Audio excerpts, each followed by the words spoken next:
Welcome to the Home Birth After Cesarean podcast.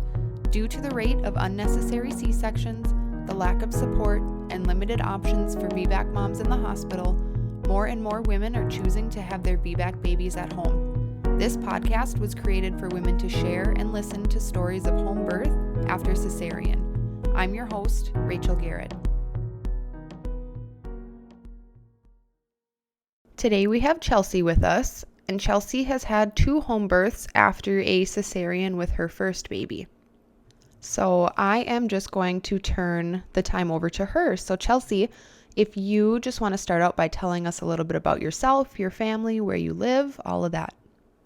Okay. My name is Chelsea, and I live in Manteo, North Carolina, which is on the Outer Banks.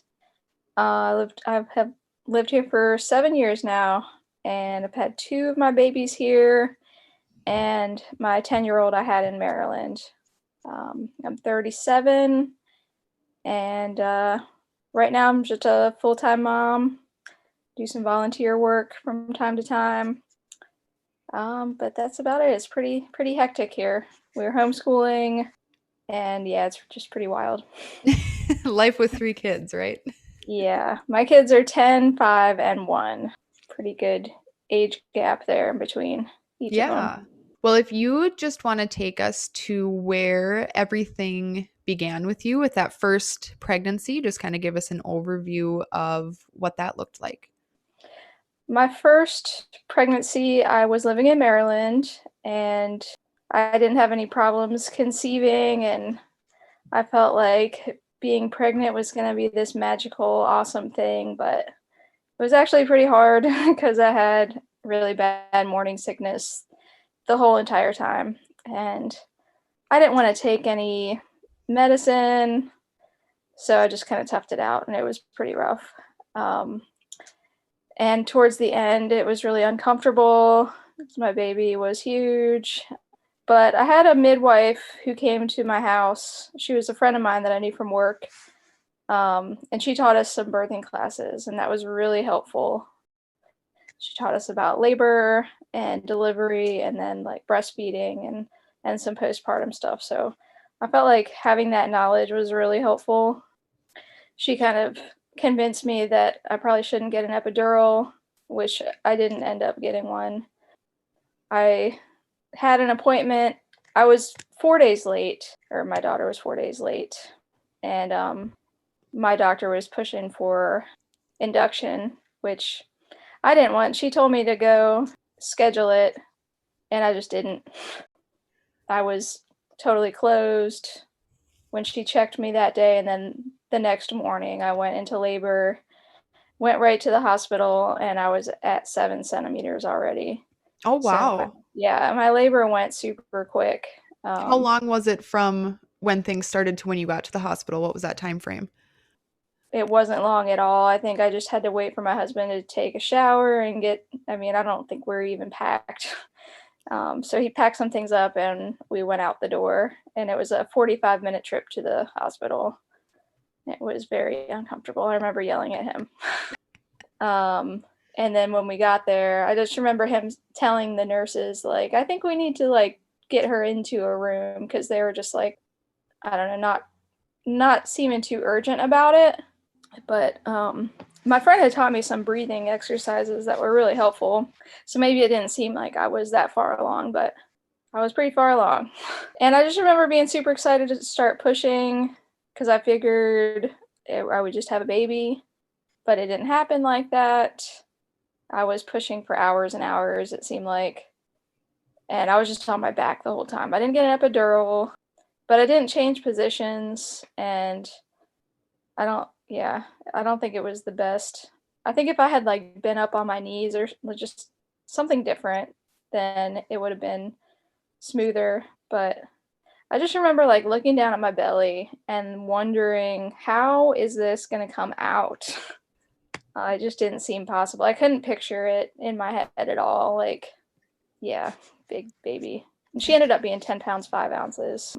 Yeah, so she was big, but I don't know, kind of looking back on it, I wish that I had tried some different positions or waited on pushing when I really felt like I needed to push. because I didn't feel that. I couldn't even really tell when my contractions were sometimes. So So yeah. then at what point did you have like some pressure from the nurses or the doctor to do one thing or another? Like were things just not progressing with the pushing, or what did that look like? I mean, I could see her hair in the mirror. That's how close she was. But my doctor just got pretty pushy for a while, and I remember like being really mad about that because she knew that I didn't want a C-section. But it just got to the point where I was completely exhausted. And they have you pushing like so hard, as hard as you possibly can for however long that was. Was it like the quote unquote purple pushing where you're like holding your breath and then pushing down as hard as you can for while the nurse counts to 10 or something like that? Yeah, it was Okay. horrible. Yeah, really hard on your body. It just did. I mean, having two other children, it just doesn't make sense to do it that way. It kind of seems like it's against nature. Yeah, and how you spoke to you weren't even really feeling that urge to push either. I mean, I've heard women talk about the fetal ejection reflex and like really feel your body bear down. Yeah, I didn't have that at all. I think she just needed a little more time to work her way down on her own. It could have saved me a lot of work. But I do remember when they put that needle in my back, and all of all the feeling went away, and I thought that felt pretty nice. Yeah. See Was the that light at for the end of the the tunnel. I was like, all right, it's happening now. Like, I don't have to do anything else. So she was born, and I just, I was so exhausted, and I felt like crap. Couldn't move my legs, and it was so painful. I remember they had given me morphine, and I just like it was still like super painful, even with that. So I just had to remember to stay on top of my. I think they gave me Percocets to stay on top of that because it was so hard to move around in the bed and like to try to feed her. I did end up breastfeeding her for over 2 years, and it was super easy. So I'm thankful for that. Um, she was a good eater. But 3 weeks, I bled, pretty normal amount of blood, and then at 3 weeks, things had started to taper off. But then I started bleeding really heavily and had huge chunks coming out. And I had called my doctor, and the receptionist, I guess, asked her, and she said that it was normal. So here I was thinking it was normal that I'm like bleeding like this, but it got to the point where I could barely stand up. So, and my husband was at work, and I didn't feel it like he had just taken a whole week off after the birth, which was a big deal. So I didn't feel like I could call him home for something that was supposedly normal. So when he got home, I had called the hospital, and they were like, well, you should come in. So we like went right away to the hospital, or it was just an ER, and they sent me to this not so great hospital near DC, and I was basically there for the weekend, but I had to get a blood transfusion, and it was just a really bad experience. Yeah, and hard. I mean, 3 weeks postpartum, not only like healing from a C-section, leaving your new baby, and then having to do all of that stuff on top of it. That's a lot. Yeah, well, my baby was actually able to stay with us because it was just the three of us, so we were able to stay together the whole time. But they did try to kick us out. They were like, "Your baby can't be in here." Oh my gosh. That's I was like, crazy. "Well, I'm breastfeeding, and she doesn't take a bottle, so if she goes, then I have to go." Like, I remember being super mad about it because it it was just wrong what they were trying to do. Like, I'm in between bags of blood that they're giving me, and you're gonna tell me that she can't be here? That's crazy. It was so bad. And then I don't know, I feel like a few weeks later, like the bleeding had tapered off a bit, not completely. And then one morning I woke up with a fever, so I went into my doctor, like the same doctor, and I laid up on the table and just like all this blood came out. It was so nasty. And then she did a D&C shortly after that, and was hoping I was all good then, but it turns out like I still had an infection, and I had to take these super gnarly antibiotics where I had to pump and dump for that for like 5 or 6 days. So it was like a super rough introduction to motherhood. Yeah. With Did they like, ever figure out like what caused, well, was there a cause to all of that or the reasoning behind the extra bleeding? I asked my doctor about it, and she was like, "Well, maybe because you were bleeding so much." And I was like, "Okay." She had her fingers in my vagina, like pulling apart while I was in labor, like to try to stretch me out, I guess. But um, I'm thinking that was it because I mean nothing else was going up in there. And then I come to find out that's like not a helpful way to help a mother out. So I was like sore there as well, and then I got this infection, and yeah, Lots of healing needed. lots of healing, and it took months. It was like, I don't know, I want to say like 2 or 3, probably 3 months that I was like finally cleared of infection, and starting to feel physically okay, but kind of mentally. I had her in October, so it was like, it just seemed like a long winter of, my husband worked full time, was gone from like 7 in the morning till 6 at night. So I'm kind of on my own with this baby, and I don't know, it was just kind of a lonesome time, pretty rough. And then when she was 9 months old, my husband was diagnosed with colon cancer, and at 10 months, when she was 10 months old, he passed away. Oh, I'm so sorry.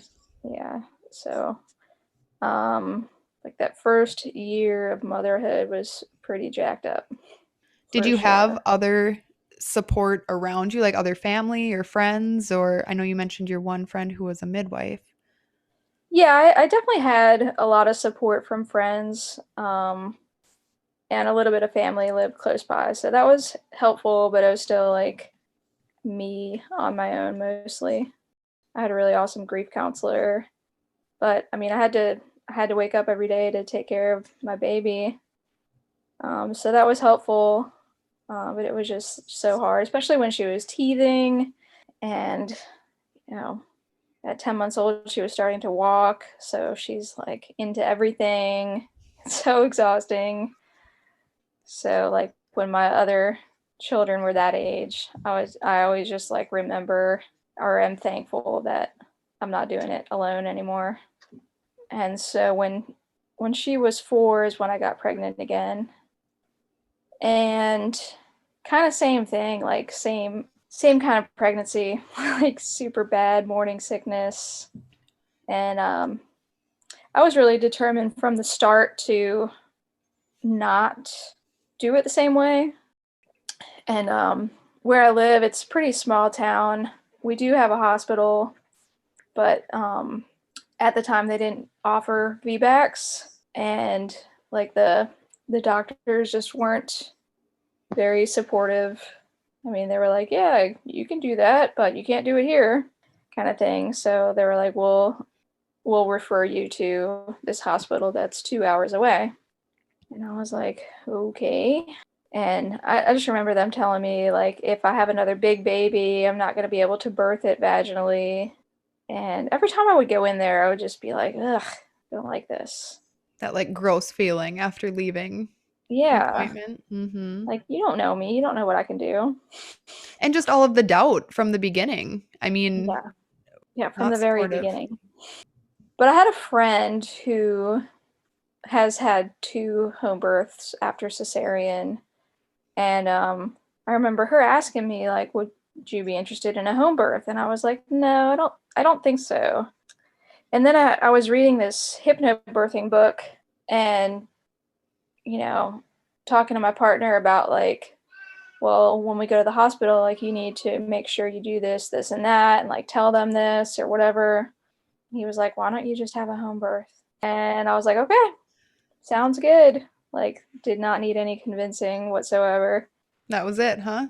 Yeah, that was it. So my friend put me into contact with a midwife who I guess is like an outlaw midwife because she's not licensed here and she's basically working illegally because in my state, North Carolina, I don't know, they make home birth really hard as far as like legality and jumping through hoops and all that. So the care that she provided though was really great, very supportive, kind of more hands off. I remember our prenatal appointments were like an hour long. Whereas like if you're going to the OBGYN, it's like 5 minutes, you might see the doctor. So that was like pretty reassuring. And did she come to your home for those? Yeah, she came to our house, which was really nice. And she was really professional. And then when it came time for the birth, I was, I think about 10 days early, like 38 weeks or something. And it came on a little more gradually than, I mean, she never checked me, so I don't know how far along I was. But I just remember like I was upstairs doing laundry and my partner had my daughter out at the skate park at the time. And I just called him. I was like, it's time to come home. And then I had texted some other, like my midwife and a friend of mine to come help watch my daughter. And they all got there and I was upstairs just laying on the bed, like not really wanting to move. And they filled up the birthing tub. And when I stepped into the tub, it was like instant relief. And I was practicing hypnobirthing and it was super helpful. Like I didn't really feel any pain at all until crowning. Just kind of was able to breathe right through it. It was a pretty easy labor. Was the hypnobirthing, was that like an online, was there a course with it or was it just I just read the book and it came okay. with a CD, so I listened to the CD every night. Just and then when I was in labor, I listened to the CD just on repeat to try to keep me in that zone, and that was helpful. Then when I did feel the urge to start pushing, I turned on some music and it was just like such a positive environment. And I think I pushed for over an hour, but I wasn't like pushing as hard as I definitely didn't want to tear. That was like one thing that I had on my mind. But I didn't want to wear myself out either. And were you Um, in the tub when you were pushing then too? yeah, I just stayed in the tub from the time I got in, and then I was probably in there for, I don't know, a few hours. I think he was born at like 5:40 or something like that. And I don't know. I think I got in the tub around 1 or so. But I don't know, it just seemed super easy. And then like I definitely felt the ring of fire, which was like pretty painful, but also exciting because there was a baby coming out of my vagina. So I had him in the tub, and he was like all purple and not crying, and it was kind of scary. But after, I don't know, a few seconds, I guess, probably, he started crying, and everything was fine. Got out of the tub and just laid on the couch and birthed my placenta, which was a weird feeling. Just like a big bag of mush coming out. It's not really the part people talk about, right? So you don't really know what to expect with that. Yeah, I mean, I didn't even really know what a placenta was with my first pregnancy. And yeah, I mean, like the whole labor was not painful at all, but afterwards I was pretty crampy and, it was painful afterwards, which I wasn't really expecting, but it was manageable. So I remember I had my partner make me some bacon.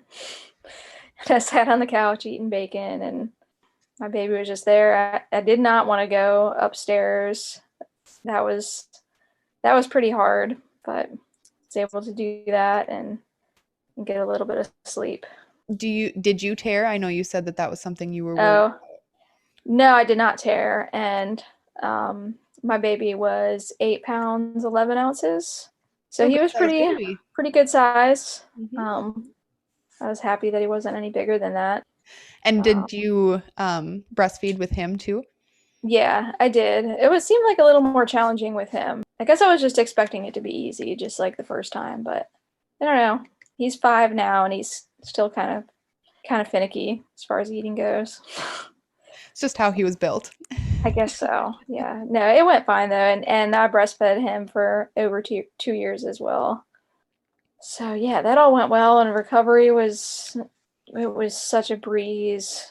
I mean, the first night was a little bit rough because I was sore, but I remember getting up in the middle of the night and just being able to like get up and go to the bathroom on my own, and it was fine. Like, it's like, yeah, this is not bad at all. Didn't take long to heal.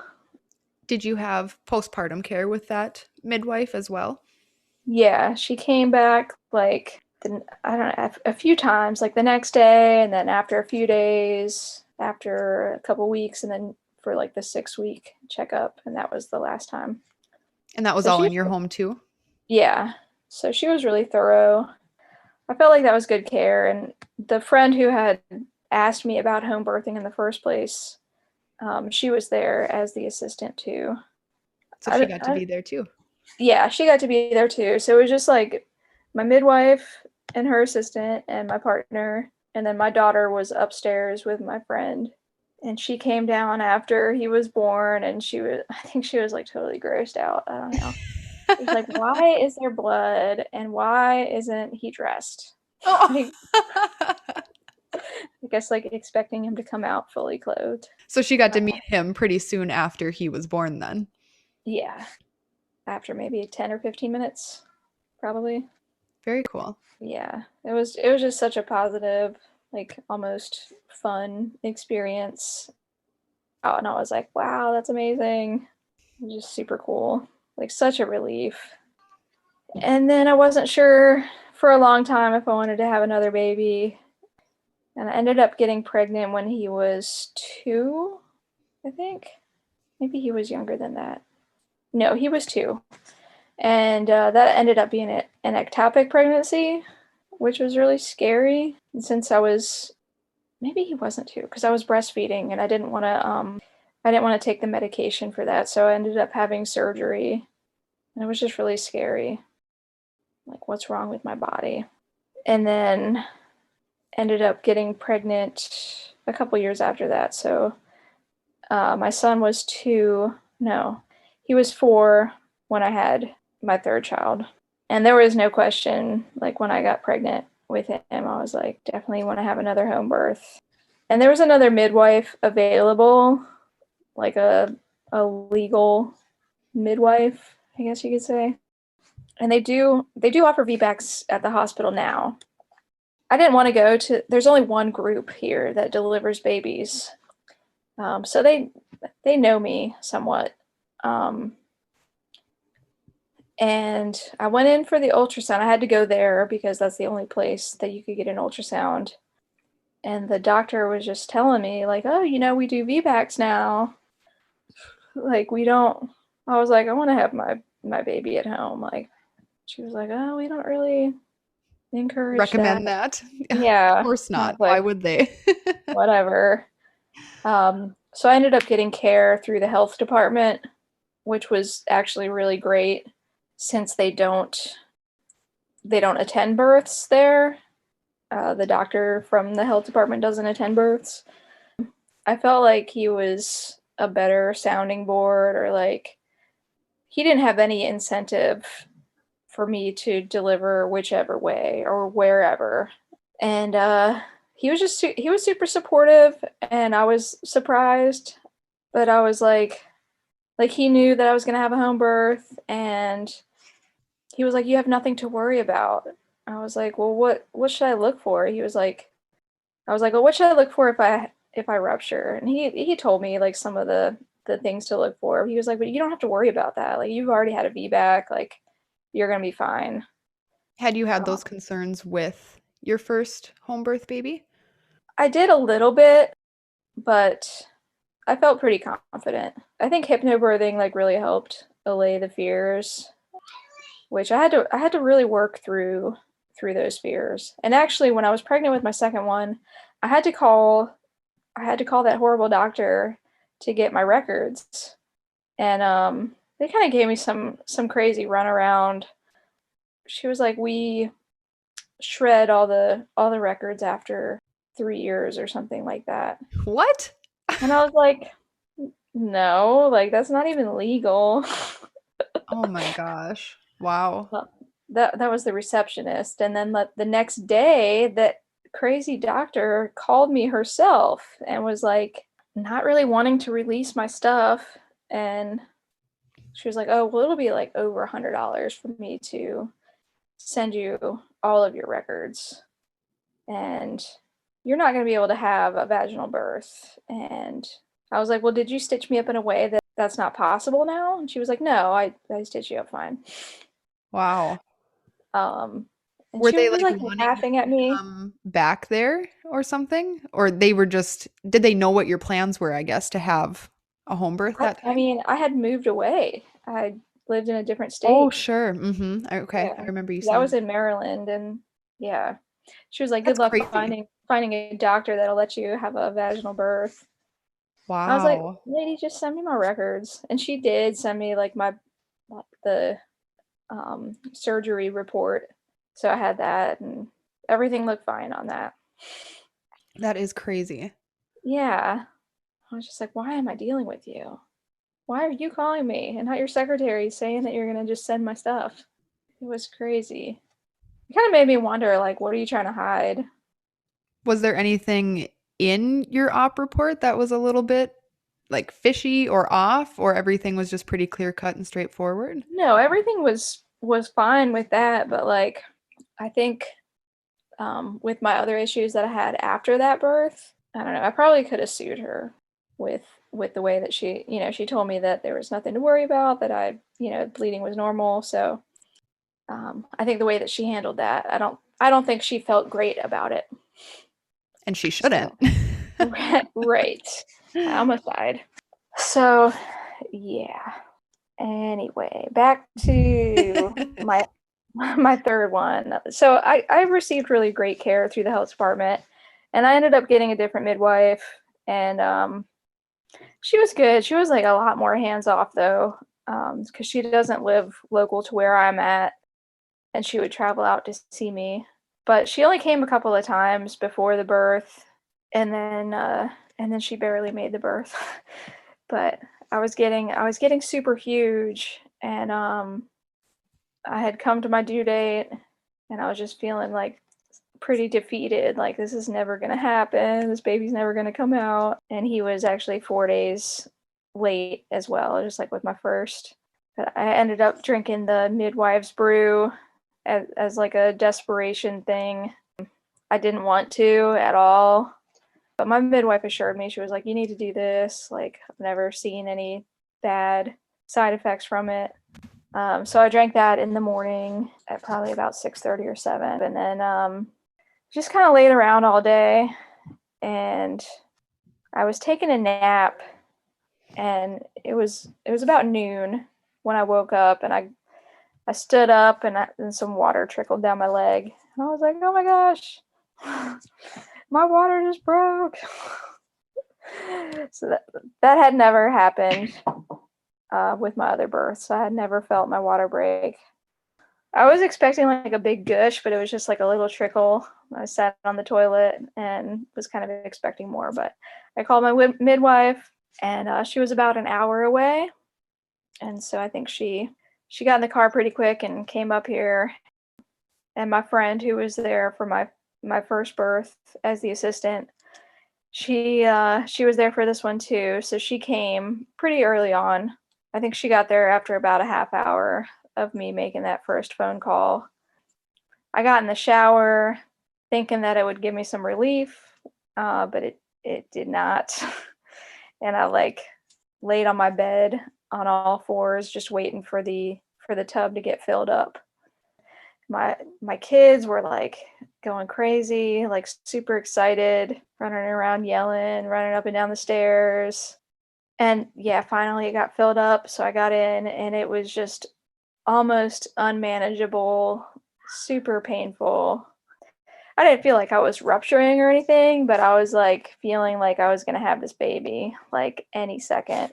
And my labor ended up being like less than 2 hours. So I got in the tub and just kind of was kind of like pushing from the start, like from when I had gotten into the tub, just kind of grunting and I don't know, I want to say like gently pushing.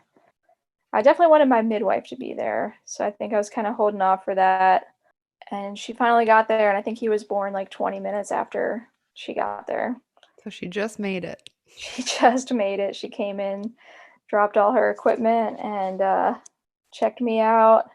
And yeah, by that point, I was definitely like in the end stages of pushing, but it was a really hard, fast, furious birth. His head came out, and he was kind of stuck for I don't know how long, a few minutes definitely. And I remember them kind of yelling at me to push harder. And I think she had like maybe like hooked her finger under his armpit or something and was like kind of pulling, like helped assist him out. So I'm really thankful that she was there because it was kind of a tricky birth. And then kind of same thing, he came out and the first thing that my partner said was like, oh, he is huge. He ended up being 10.5 pounds, full 10.5 pounds. He was a big boy. And remind me how big your first was, because that was She was 10.5. 10.5. Okay. So he was a record breaker. And yeah, I just had to put him on my chest right away. And she actually had him on a little bit of oxygen for a little bit.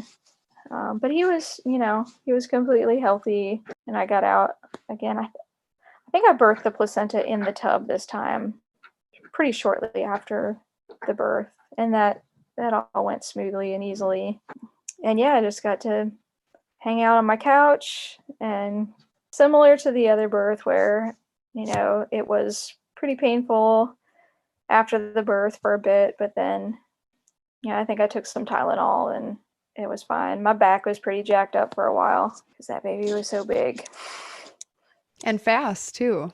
And fast, yeah. That can be a little harder on your body sometimes because it's like your body doesn't have time to catch up with what's going on, so to speak.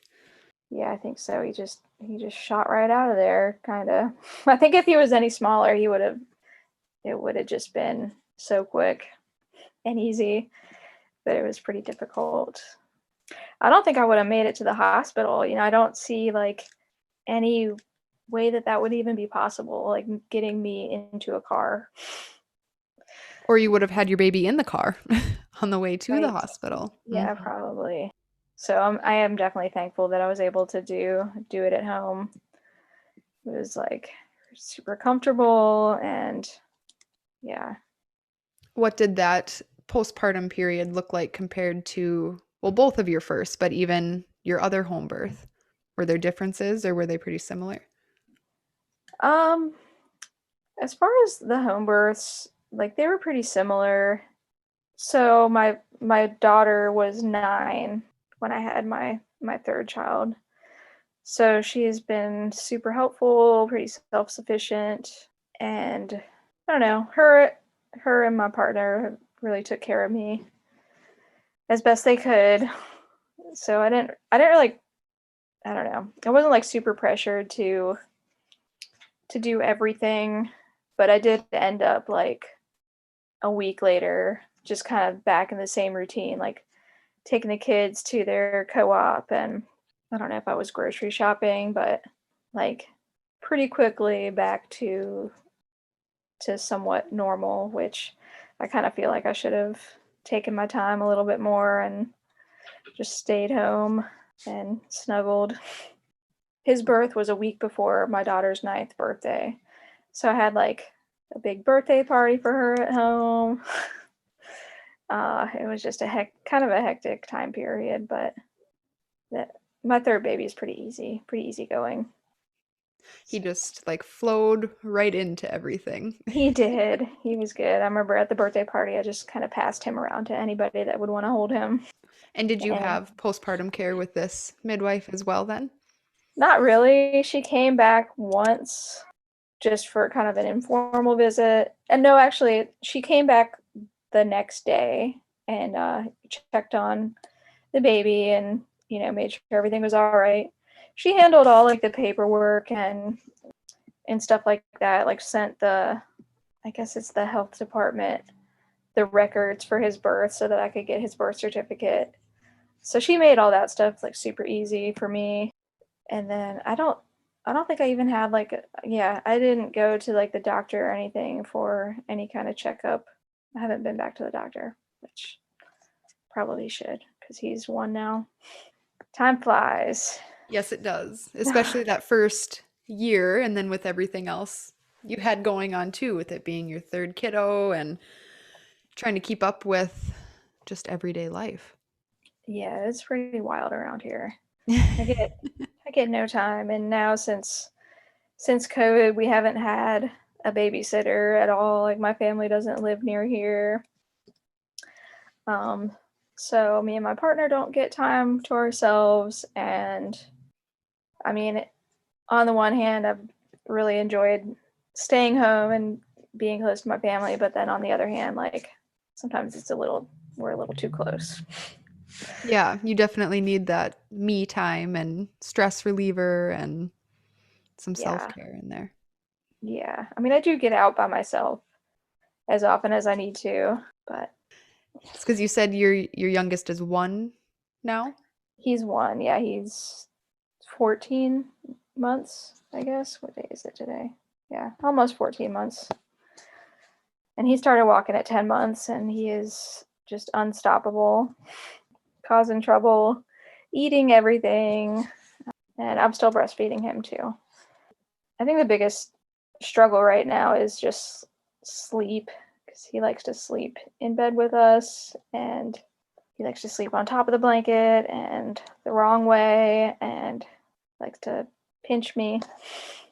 It sounds exactly like I have a 12-month-old. He just turned one like a week and a half ago, and he started walking at 10 months. He's into everything. He also is like, it was funny, my husband walked into the bedroom the other night and he's like, I couldn't even find a place to lay down because you were on like a sliver and then he was on like 3/4 of the bed, and he's just this tiny little human is taking up all of this space. It's Taking up crazy. the whole bed. Yep. Like last night, I went to lay down with my 5-year-old in his little bed. It's not quite a twin. And I was like, this is going to be more comfortable than my own bed. You probably get some more space on there than you would in your own bed. Probably. Yeah. So yeah, Oh, that's funny. that's the struggle right now, and definitely not trying to get pregnant ever again. Done having babies. Yeah, it's just so much. It's just so much energy. I never liked being pregnant, and my babies are big, so that adds a little extra, I think, as far as back pain goes, and Yeah, rolling over to get out of bed and all that. So I'm not wanting to do it again, really. and that's fine. Yeah, That's what works for you guys, then that's great. yeah, Is yeah. there anything else in any of those stories that you want to add, or I guess advice for other women who are maybe just contemplating their options or looking into what they could do after having that cesarean? I would say find people that will support you 100%. I had some people in my life that were like, "Oh, you're gonna do that. Like, I don't think that's a great idea. You should go to the hospital or you should just get another C-section." So I had to kind of block those people out and really focus on myself and build some confidence in myself.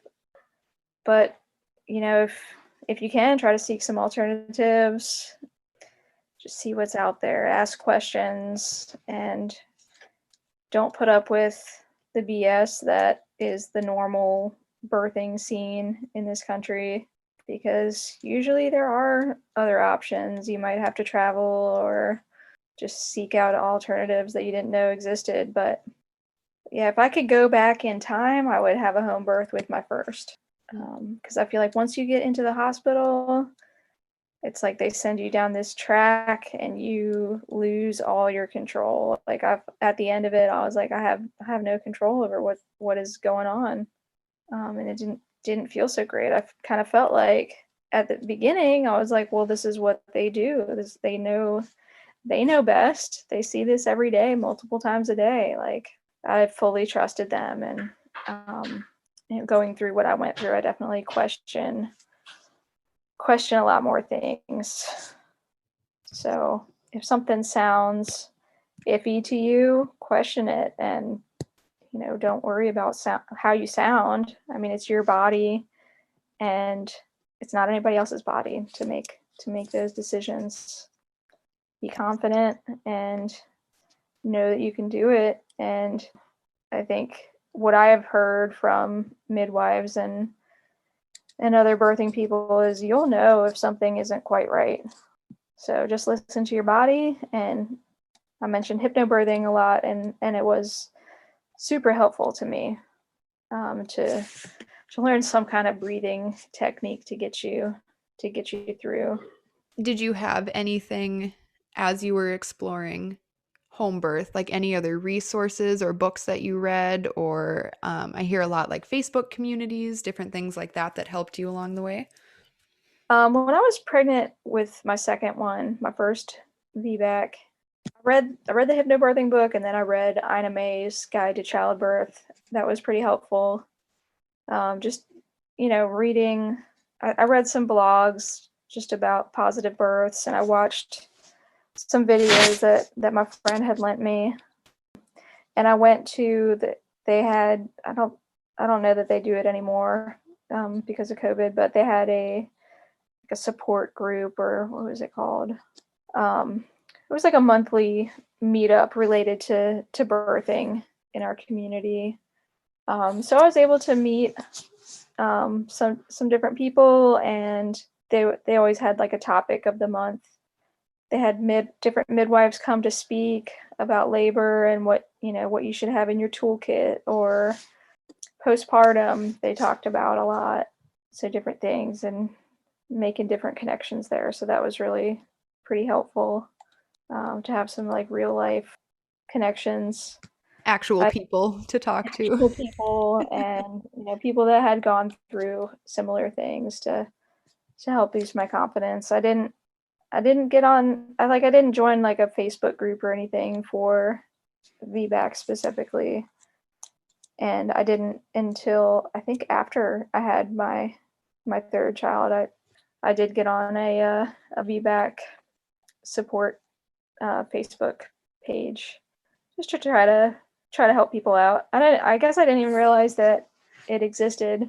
But one more thing that I just thought about is that like my midwife had posted our picture of my baby and like how much he weighed and that he was at HBAC, and there were a lot of naysayers on that thread about like how dangerous that is, and she shouldn't do that, like she shouldn't attend those births. And I don't know, I think you just have to kind of block those people out and not let that get to you, because there's always going to be somebody saying you're doing it wrong when you're just do you. You have to do what's best for you and your family and your situation. Yeah, exactly.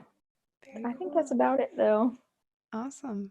Well, thank you so much for sharing everything. I'm hopeful that all of these stories will just be another resource for women who are planning HBACs. And it's hard to find those stories sometimes too, just speaking to like the negative things that you hear. A lot of people, either if they've had HBACs, don't want to share because of the negative feedback or comments that they might get from other people. And it just makes it even harder for women who are looking into those other options to find the positive stories, and that it is possible. You don't have to go back to the hospital. You don't have to go in for another C-section if that's not what you want to do. So I just appreciate you taking the time to share with us. Thank you for listening to another episode of the Home Birth After Cesarean podcast. Make sure to subscribe, leave a rating, and follow us on Facebook and Instagram. If you're interested in sharing your home birth after cesarean story, send us an email at hbacpodcast@gmail.com. See you next week.